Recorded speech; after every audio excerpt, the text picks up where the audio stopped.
Good morning, everyone. I want you to imagine a world where a substance scientifically proven to be less harmful than something we consume freely almost every day, yet it's still criminalized. A world where this criminalization fuels illicit markets, empowers dangerous organizations, and disproportionately affects our communities. This isn't a hypothetical scenario. This is our current reality with marijuana. Recreational marijuana should be fully legalized across all 50 states and territories. We will explore the stark contrast between marijuana and alcohol. First, I want to start by addressing the glaring double standard in our society. Why is alcohol, a substance that's widely available and legally consumed everywhere, treated so differently from marijuana? Especially when we look at the data. Consider the statistics from the National Institute of Health. In fatal crashes, marijuana was only found in about 9 to 20% of them. Now, with alcohol, it takes up almost 30% or more. Furthermore, alcohol is consistently cited as one of the leading causes of preventable accidental injuries.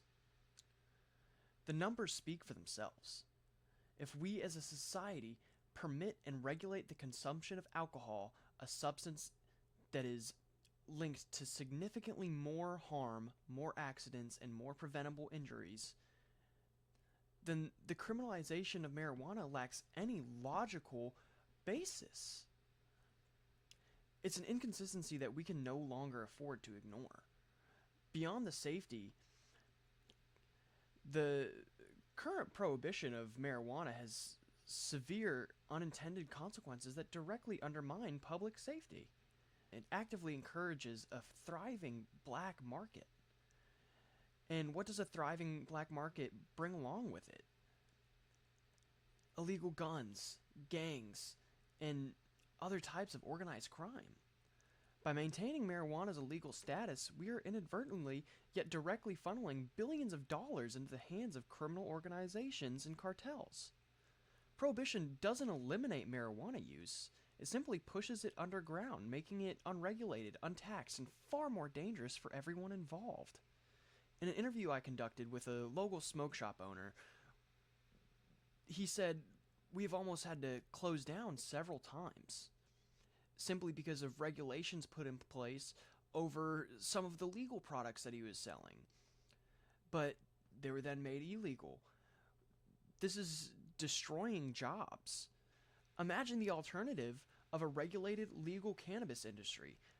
These are legitimate tax-paying jobs that contribute directly to our local and national economies, providing stable employment and career paths for countless Americans.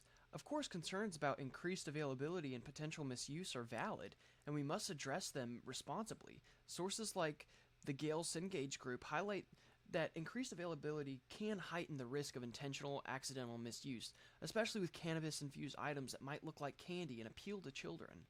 Jesse Greenspan, writing in Scientific American, quotes Columbia University epidemiologist Silva Martins, who studies substance use. Dr. Martin states that unlike opioids, there's almost no risk life-threatening overdose from marijuana. She also notes that people get addicted to tobacco way faster than they would marijuana. The scientific consensus is clear. The addiction risk of marijuana is significantly less than other currently legalized recreational substances, such as tobacco and alcohol. The overall risk profile of marijuana simply does not justify criminalization, especially when compared to legal alternatives. Finally, we must confront the uncomfortable truth about why marijuana was made illegal in the first place. As Wayne Hall and Michael Linsky detail in Addiction, marijuana was first criminalized in 1937 based on poorly attended hearings and very questionable studies. The campaign against marijuana was not rooted in public health or safety. It was tragically used as a tool to jail more people, specifically minorities, for what amounted to forced labor around the country. If the very foundation of marijuana's illegality was built upon such discrimination and flawed premises, then why have we not fully reversed the decision?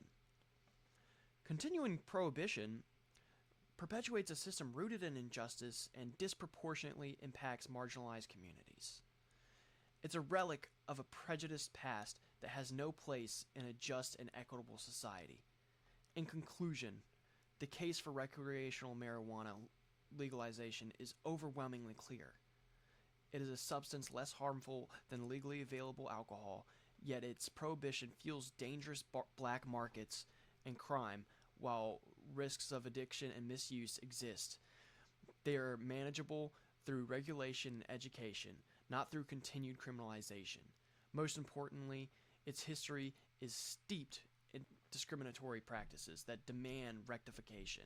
It is time, truly past time, to align our laws with science, with justice, and with the fundamental right of every American to make responsible choices about their own leisure.